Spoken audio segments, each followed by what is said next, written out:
What's going on, everybody? It's me, Cassidy Haynes, owner and scoopster of bodyslam.net, and I am here with Matt Stryker, and I am really excited to talk to you, man. I've actually been a big fan for a while, and I don't think we've actually spoke other than at some indie shows, so it's finally actually good to sit down and talk to you. But yeah, man, Hi. how you been? You doing good? Yeah, I've been well, thank God. At this point, I've been doing this for half my life, and I can still touch my toes and get out of bed quickly or quicker than I ever have before. So I'm thankful for that. Sure. Yeah, a lot of people can't say that, so that's Right. just good.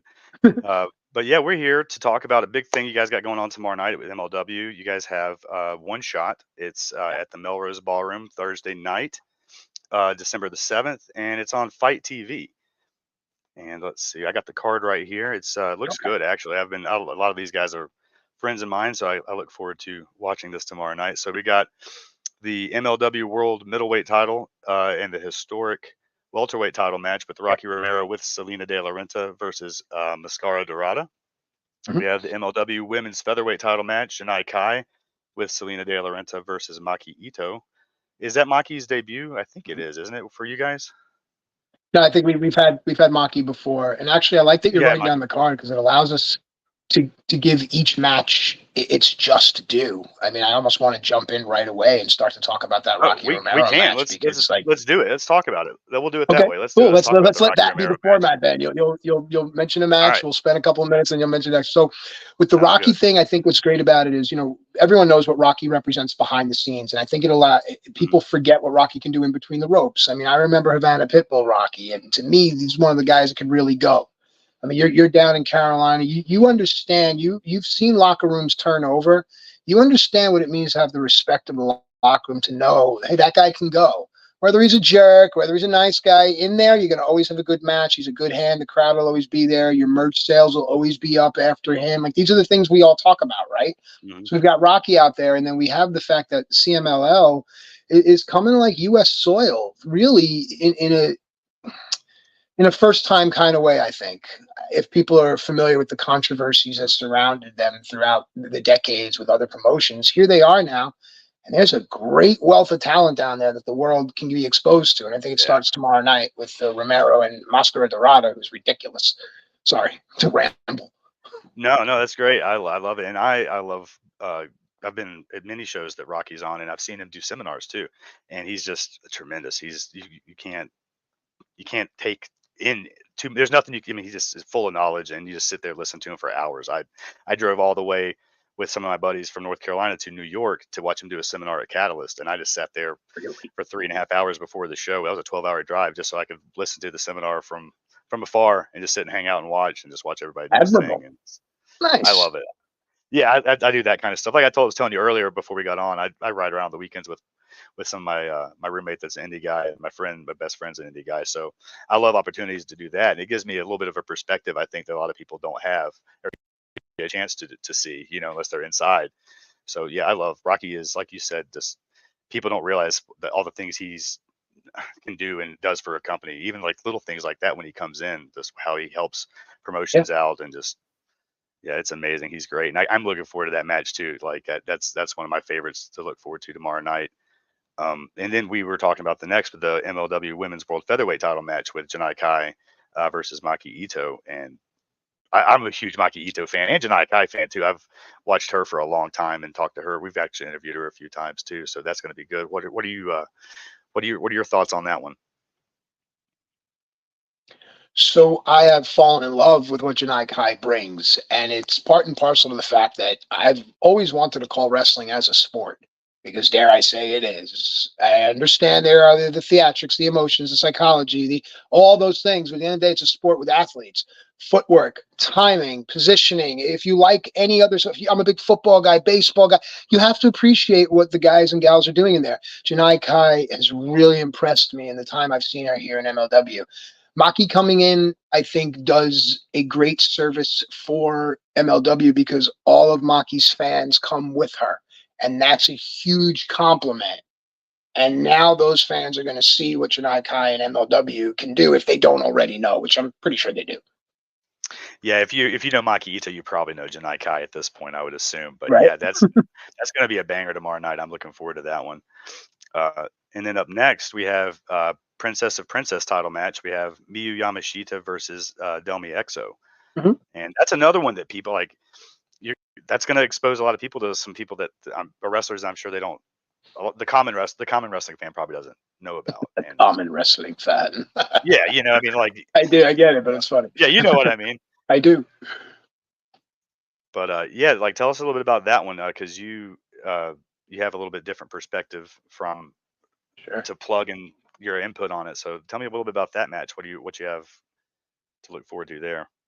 So what excites me a lot with where I'm at with MLW now is because I'll admit that I took about a 4-year hiatus mentally, even if I was present or not. So a lot of my awareness of the new talent coming up, it's lapsed. Sitting next to Joe Dombrowski has been the greatest thing in the world for me. Instead of, hey, Siri, can you look up? Or, hey, Alexa, can you look up? It's, hey, Joe, tell me about. He fills me in on everything. So having Yamashita come in and just seeing the promo package and understanding what the promotion of TJPW with MLW and just how borders have basically melted, literally and figuratively. And it's a good thing at times. Don't let everyone tell you it's a bad thing. We'll discuss more of that off the air. Yeah. But bringing that in again, it brings more eyes onto the product, more eyes on Yamashita and what she can do, but also Delmi Exo, who I kind of have a soft spot in my heart because I feel like Delmi had a shot and then she had an injury.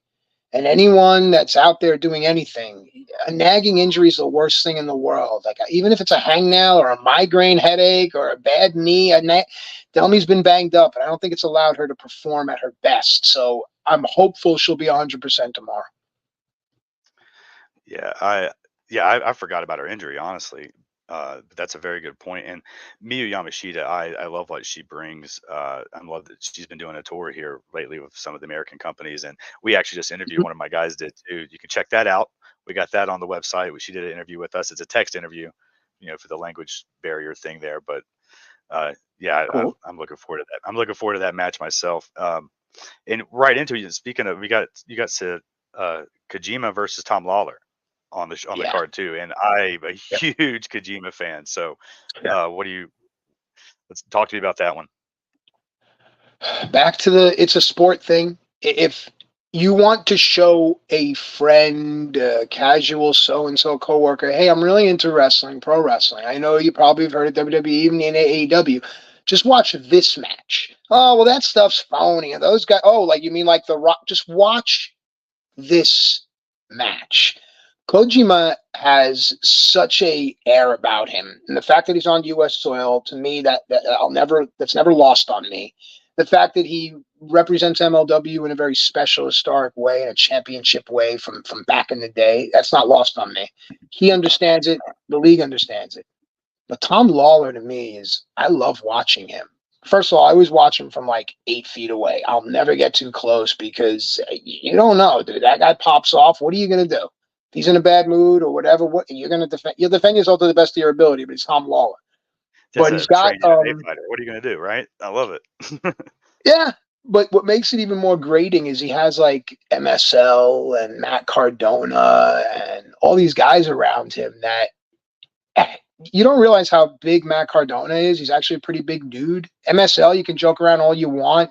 He runs into you or he hits you with all his weight behind you. And now they got this guy Josh Bishop who looks like Sid Vicious coming. You know him, right? I love Josh Bishop. Yeah. So yeah, I'm looking forward to that match, to say the least.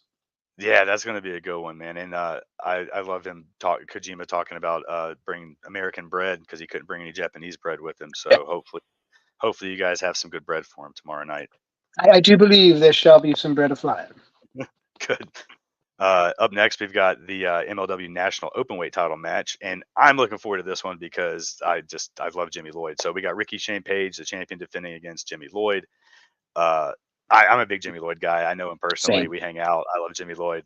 So cool. Me personally, I hope he can take it tomorrow night. But I like Ricky Shane Page too. I've been a fan of his for a long time. I love what he did with 440. So I'm looking forward to that one. But yeah. So the thing with me again, Ricky Shane Page was one of those guys that I've always known of, but never really knew. And now to get to see forget from the neck down what the guy can do as an athlete. You don't realize how big he is. You don't realize how strong and thick he is. From the neck up, his mind on the other side of the curtain. I've been around some of the greats. I mean, I never will wave my flag and say, one time I was sitting talking to Taker, bro. But there are times I've overheard some things and been around some really bright people. Dude, Ricky Shane Page has that old school mind that would have worked down where you are in 1982, just because psychology doesn't change and he's got it. Now you want to talk Jimmy Lloyd? First of all, I don't think Jimmy Lloyd likes me because every time I say hi to him, he kind of just like gives me like a half-handed wave and just keeps walking. But I am like, I think he sees I'm a fanboy because I'm a huge fan. I really am. But I keep my distance because I get the impression he doesn't like me or maybe I make him uncomfortable. I don't know. That's just Jimmy Lloyd. He's funny. He's a little weird. He's a little quirky, but like he's a little awkward, socially awkward. So you just kind of Same. gotta get in there with him. He'll warm up to you at first. It took a while. I'd see him every month for 3 years, and finally we've got to the point where we hang out and we chat a little bit more. But he's still the same. I love Jimmy, but yeah. I think you'd know if he didn't like you, but yeah. But now I'm looking forward to that one. I love that Jimmy's getting a bigger platform, and getting to show some people what he does. Because yeah, I mean, he's been gotten the, get a stigma of being just an indie guy or a deathmatch indie guy too. So it's good that he can work, man. And I know Jimmy. I know that people that just see him do those type of matches or just see him in scrambles really don't get to see what he can do. So I'm looking forward to seeing that myself. We were talking about my buddy Rob Killjoy. He was telling me a Jimmy Lloyd story one time, and they were at a seminar when Jimmy was young, or like somewhere they were doing something when Jimmy was first coming up, and they were like, "What do you hope to do, get out of this or do with wrestling?" Jimmy's like, "I just want to bleed and do cool shit, man." And I'm like, "That's Jimmy Lloyd. I love that. That's the most Jimmy Lloyd Put thing that on ever." a t-shirt. Yeah, right. And he didn't. I told that to him. He's like, "That sounds like something I'd say, man." I was like, "That does sound like something you would say." But yeah, love some Jimmy Lloyd. So hopefully he can do it tomorrow night. But next up, the main event. I guess it's the main event. I assume it's the main event. We got the MLW World Title match. Alex Kane defending against Matt Cardona. And you already touched a little bit on Matt Cardona, and I'm a big Matt Cardona guy, and I think he brings a lot to the table for a promotion. So I just love seeing him with you guys. But yeah, you talked about it a little bit earlier, but tell me more about what you think about that match. And Well, I mean, I don't want to talk out of turn or some inside baseball here, but I know Matt. I know Matt from before he was Matt Cardona. I know him in his WWE days. I know him out of his WWE days. And my only concern is that he's going to kind of like, whatever, like big league the people at MLW and kind of like he's into like collecting belts. And he loves to like post pictures and all that stuff. And I don't want that to derail the momentum that Alex Kane has created. I think this Bomaye movement, again, if you haven't seen it, just take 2 seconds. In this world, the world is very tiny. Just go on YouTube or the internet and YouTube Alex Kane Bomaye movement. And it's organic and it's real. And I've been around, man. I've been at WWE, I've been in New Japan, AAA. I can see when things are organic and things really make money, and I can see when things are flashes in the pan. Whatever, invest that money wisely because it's going to go away. But Alex Kane, the Bomaye movement, it's real. And that's just real money. And I just hope that Cardona doesn't bully the league into a business kind of thing for social media clout or whatever to take the title off of Kane and put it on Cardona. Even if you drop it back to him the next month, I think you dilute what Alex Kane is doing. So I'm watching that, with tongue in cheek. But from a wrestling standpoint, dude, Cardona can go and Alex Kane is going to push Cardona. If Matt wants to come in and do the lazy I was in WWE thing, it's the wrong place to do that. Yeah, I'm a big Alex Kane fan. He's from Atlanta, I believe, so I Yeah. get to see him around here. And like you said, that movement, it's no matter where he is, it's just everybody has that same reaction, Cool. like no Very matter cool. what indie you're at.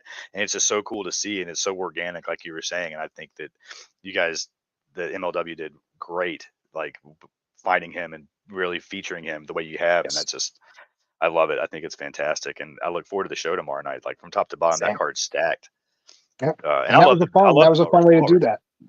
What's that? I love the Melrose Ballroom. I love that venue. I've been there Yeah. twice this year for GCW, I think, and I just love that place. It's such a good building for wrestling too, and it's like the way it's built and the way that it's set up. Like, it's a Mhm. good venue. It's got a good atmosphere, so I think it'll be a good show tomorrow night for you guys. I'm looking forward to that.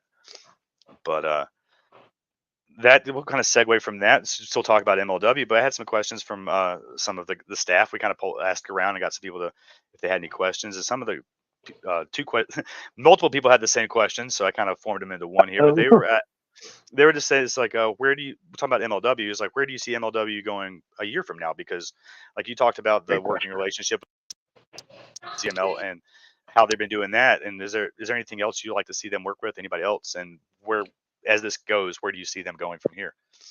I think the relationship with Fite is very important. I think that streaming platforms are the way to go right now. It's how we consume our sports. And while network and corded television will still have us with WWE and to an extent AEW, I think that MLW's cornering of the streaming market is a very smart way to get there, either A, before anyone else, or B, where others have failed. Being first to market is very important. And I remember when I was with WWE, and I talked about this in a recent interview, they tried really hard with their app, right? And I don't know what their app is like now, but I don't hear much about it. I don't know if it's an integral and vital part of their programming. Is it?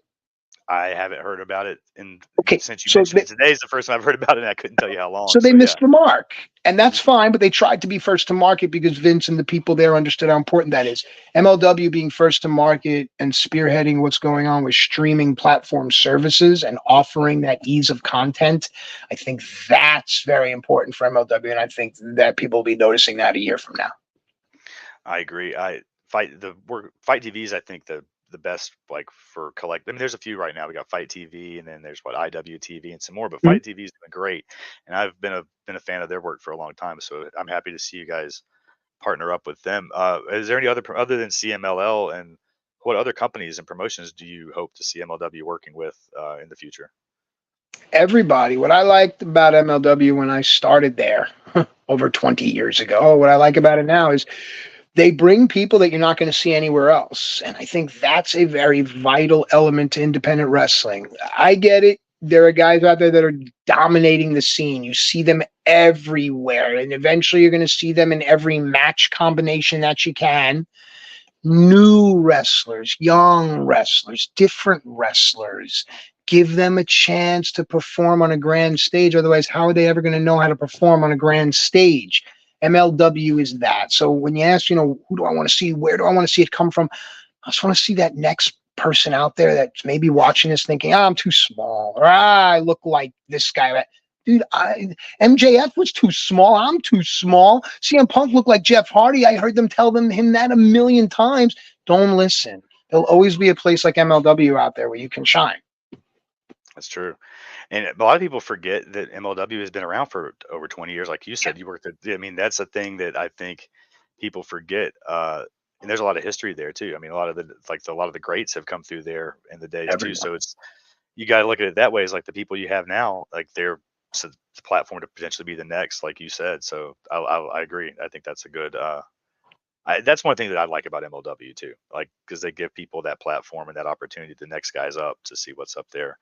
I lost my list. Sorry. I was kind of killing. There it is. Let's see. Speaking of MLW, and you mentioned WWE, what are some of the differences that you see doing commentary for MLW as compared to doing commentary for WWE? I'm sure there's a lot. Is probably don't have so much. You have a little bit more, I'd say, freedom, I would assume, in MLW than you did in WWE as far as. So I guess I can liken it to this. Imagine being employed and having responsibilities with the New York Yankees, and imagine being employed and having responsibilities with a team that is not the New York Yankees. There's just so much responsibility and belief that comes with working in WWE, from the point of who you think you are when you're working there and who you think you should be and what others expect of you, versus where I'm at now in my life, where I know why I'm here. Everyone that works there knows who I am. I don't have to pretend to be anyone. I think I've done enough in the game where I can kind of be comfortable enough. I'm not going to walk around like a dick. But that's the biggest difference. I think when you're working at WWE, you're kind of like, you got lifts in your shoes and you're walking up tall, and I'm wearing a $300 blazer and a suit. And you don't need to do that. You're doing it because you feel you have to. You have to play adult. I am an adult. I don't have to play it at MLW. That makes sense? Yeah, that makes sense. Okay. But what about specifically for the commentary? I mean, I'm sure that like Oh, that. you had somebody in your ear telling you exactly what you had to say and what to Well, drive and what to do. Is there? And I assume there's more well, freedom to be yourself and to kind of just I learned kind of in the beginning. Vince was in my ear enough, but then you kind of get to know someone and know what they're going to say. Like my wife says to me all the time, "Don't tell me what I'm going to say," but and she says exactly what I know she's going to say. Sorry, honey, but I kind of knew what Vince was going to start to say, so it's ingrained in my brain. So I don't get that as much at MLW because I'm not making the mistakes I made when I started. A and B. I mentioned Joe Dombrowski.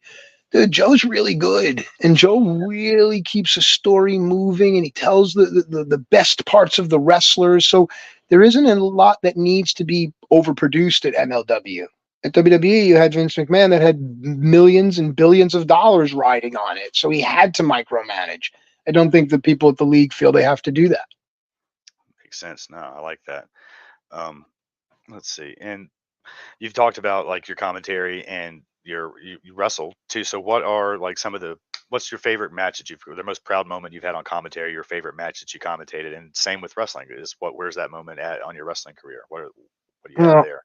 well, I'm glad that you switched from pride to favorite. I have a tough time with that word pride, Yeah, yeah, just because I see so much of it now in wrestling, like people puffing out their chest. There's an old saying, "Don't act like you just took off your armor when you yourself have never been to battle," and I see it, and I don't want people to get hurt. A puffed out chest, you're going to get hurt. Arrows can hit you easier.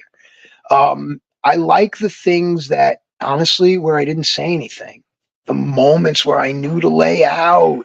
I just love that when I watch things back, and I still do. I say to myself something, and I end up saying it on commentary. At least I know my instincts were the same. Or I say, "God, I hope I don't say anything to ruin this," because I've done that too.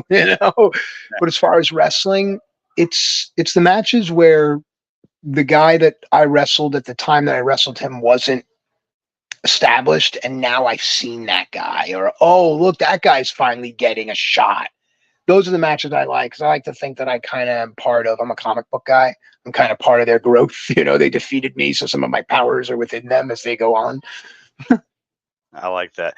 Speaking of fit, so one of my staff members and I we were talking earlier. We had a favorite moment of yours, and it was the indie match where the crowd started singing, broke out into song.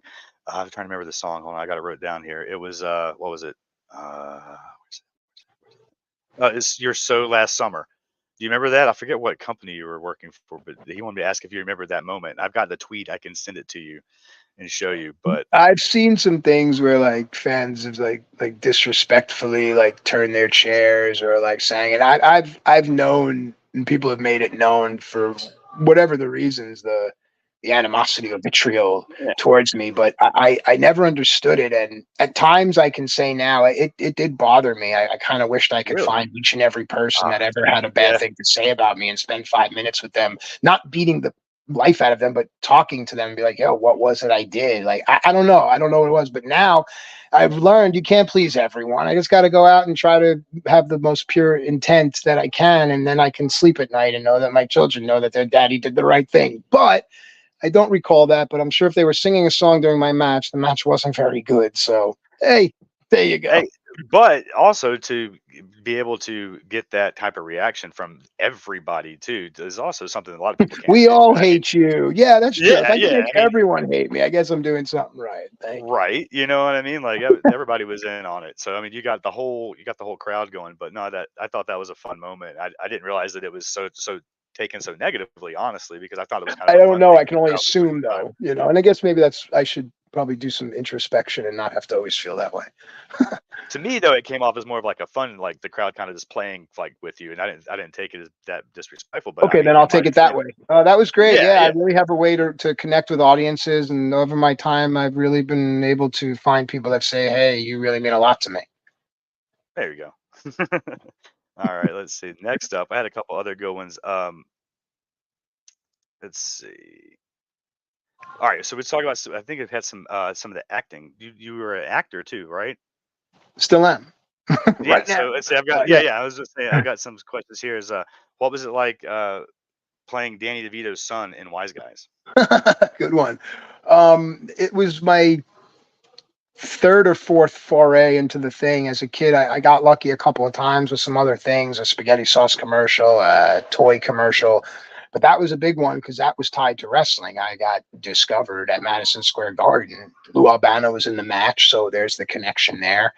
And it was surreal. It really was. The story of how it happened. It's just looking back now, if I'm halfway through my life, I have no idea. But if I am, man, oh man, there's been the hand of God there a bunch of times that I can point to, and that was one of them. It was great. It was a great, great experience.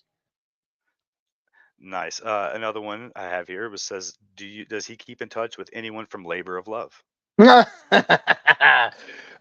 person with whom I connected with most was his name was Gary, and I would call him Getty because I'm a big Rush fan, and Getty Lee was so on and so forth. But he made bats, and I'm a huge baseball guy, and we stayed in touch for I would say a couple of months afterwards, but after that, no. And as far as the children, if there are any, I don't know. The kid ain't mine. So you're a baseball guy. I'm assuming, being that you're in the New York area, you're a Yankees or a Mets fan. You mentioned the Yankees earlier, so I'm So assuming. growing up, everyone in my neighborhood loved the Mets because they were, flirting with the World Series and so on and so forth. So I became a St. Louis Cardinals fan because Ozzie Smith would do backflips out to shortstop, and I was like, Every inning, "Whoa!" yeah. I was like, "Who's this guy?" And then as I began to learn about baseball, my father and I bonded over many things, but baseball was one of them because there's a game within a game there. I work with Major League MLB Network now, and it's just so much fun because you're always a kid. The Cardinal baseball way really attracted me, and it still does outside of last season. So the St. Louis Cardinals are my team, but Yankees, Mets, I'll always lean Yanks just because I feel they are the original, even though I'm a Queens boy. And I just think the Mets are a snake-bitten organization. I really do. Nothing they do ever works out. I don't know what it is. Maybe it's the stench off of Jamaica Bay, which is right across the highway. Even if they have enough money to grab Ohtani, I just foresee something terrible. They had Verlander, Scherzer, and couldn't do it. Don't tell me they're going to do it with the next guy. There's something wrong in the water. Sorry. Hey, I'm okay with that because I'm a Braves fan. So the Mets are in my division, so I'm just You have pro nothing to Braves. worry about, bud. I have Trust me. nothing. Yeah. But now the winter meetings, I was Ohtani. I'm wondering, who do you think? Where's he going to go? Let's just. I want to hear it from you. Where's Ohtani going? I had always placed him with the Dodgers in my mind, and it just feels like it makes historical sense. But I think we're seeing a shift in world thought and dynamic, and I think we're seeing things change. I understand that Otani's camp didn't want anyone to discuss whether they met or not, and seemingly Dave Yeah. Roberts, manager of the Dodgers, may or may not have let that slip. So I don't know if he's petty, he being Otani in his camp, that's going to keep you away from playing for the Dodgers. So I could see him as a Dodger. I've seen some things tying him to the Braves that shut down baseball with that. Who's beating you? My God. Who's beating you anyway? But who's beating you if you have him? Like, We just beat stop. ourselves. The Braves beat themselves every year. Yeah, That's fine. Fine. But And no one yeah, realizes how much actual pitching depth you guys have out there. Everyone's always injured, but shit, look at some of the names that are like floating around down in AAA and all that. I used to talk with Tony Schiavone, who does the Gwinnett games, and we were talking about the time. This goes far back. Tuki Toussaint at the time was a name that Tony was like, "Hey, watch him." And I was familiar because I'm a fantasy baseball nut. But Braves also real good organization, real good baseball organization. yeah. I hope they re-sign Freed. They haven't done that yet, but we'll see. It's getting kind of late. I saw that they were kind of worrying if they were going to end up doing it now, if he was going to come back, if it's been too long now or so. But we'll see where that goes. But yeah, I saw that today with Otani, where they were saying that the leaks, they're going to punish teams that leak stuff, and I was like, I relate to that, being what I do covering wrestling news, man, getting punished for leaks. I get How that. can you avoid it in this day and age? Here's how you avoid it. All right. Everyone has an ego. And I believe that you have to avoid the egotistical, the angry, and the unfulfilled. If you find those traits in someone, you must avoid them. Ego causes people to talk. Everyone went, "Hey, listen, I got the scoop on Otani." Dude, don't, I know you wanted me to say you're so great and wonderful, but leaks are ego. You cannot stop them because man is ego. It happens in wrestling too. I mean, that's kind of what I was relating it to today. I was like, man, I get that. I get, yeah, get in trouble for leaks all the time doing what we do. So no, it happens, but it's part of it. Like you said, you can't control information in this day. It's just almost impossible to do. So to be able to do it in any capacity is pretty impressive. But whatever. But we got off topic talking baseball. We could keep talking baseball too. But I had a couple more questions people said, and another one was on the line of your child acting too. So somebody said, would you ever consider wearing gear mimicking the outfit that you wore in the made-for-TV movie Child Saver?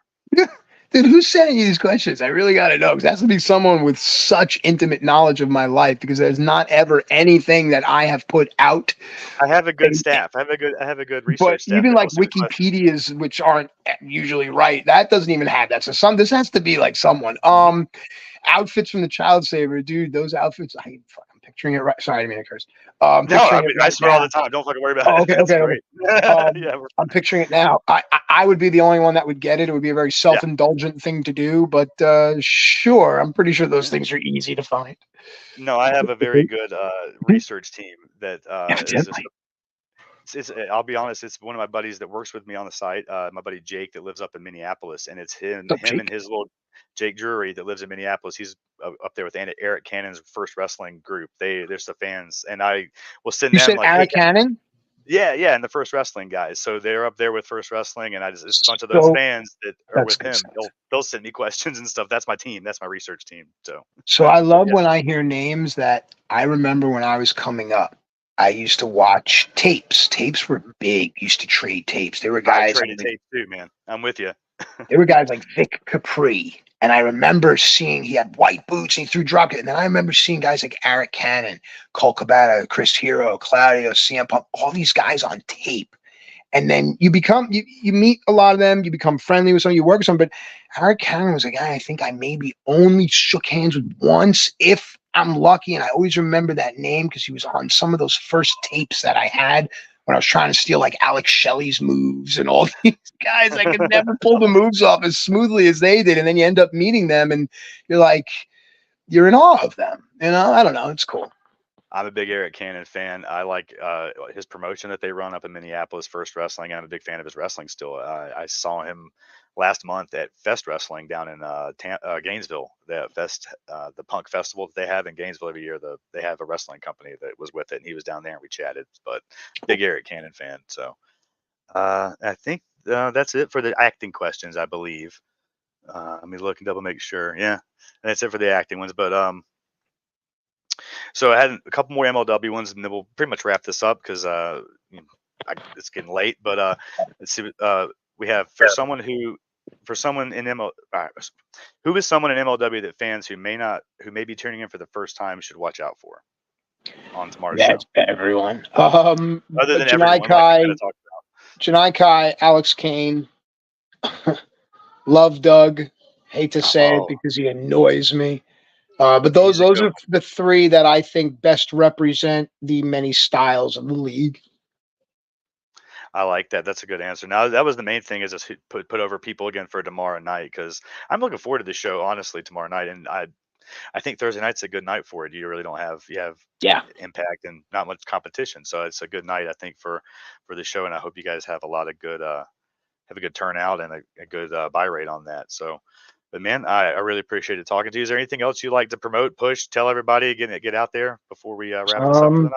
Gosh, I know in this day and age, everyone takes this time to sell you something, but I see a lot of like division and people feeling weird about themselves. And I was always that way too. If I could take any time just to tell people, yo, wrestling is so fun. If you go to a show and you look around, you see everybody in that moment, everyone's having fun. In that moment, there's no care in the world.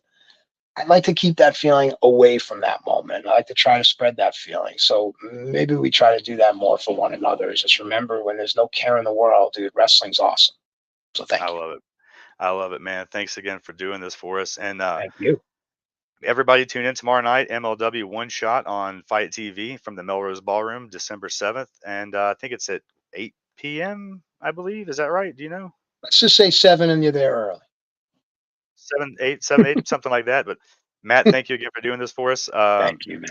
Everybody, follow us on social media at Body Slam Net. You can follow me right here at Casshole, CASSHOOOLE. Guys, thanks again for doing this, and I will see you guys soon. Matt, thanks again, buddy. Thank you. Later.